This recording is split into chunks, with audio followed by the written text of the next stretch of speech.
কুরআনে সরাসরি ধর্ষণ রেপ শব্দটি উল্লেখ না থাকলেও ইসলামী আইন ও শরিয়াহ অনুসারে ধর্ষণকে একটি গুরুতর অপরাধ হিসেবে গণ্য করা হয়েছে।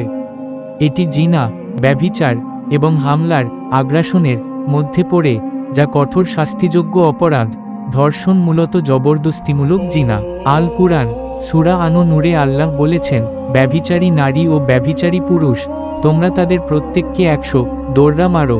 তবে ইসলামে ধর্ষণের শাস্তি সাধারণ জিনার শাস্তির চেয়েও কঠিন হতে পারে, কারণ এটি শুধু ব্যভিচার নয়, বরং জুলুম ও জবরদস্তি। আল কুরআনে সূরা আল মায়েদায় আল্লাহ বলেন, যারা আল্লাহ ও তার রাসূলের বিরুদ্ধে যুদ্ধ করে এবং পৃথিবীতে অশান্তি সৃষ্টি করতে সচেষ্ট হয়, তাদের শাস্তি হলো হত্যা করা, শুলিবিদ্ধ করা, বিপরীত দিক থেকে হাত পা কেটে ফেলা অথবা দেশ থেকে নির্বাসন দেওয়া।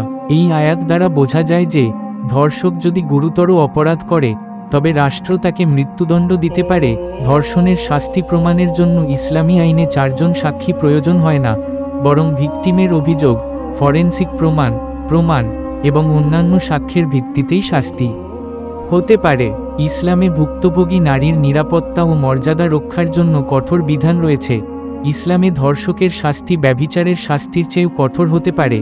এটি সমাজে ন্যায়বিচার প্রতিষ্ঠা ও নারীদের সুরক্ষা নিশ্চিত করার জন্য কঠোরভাবে প্রয়োগযোগ্য।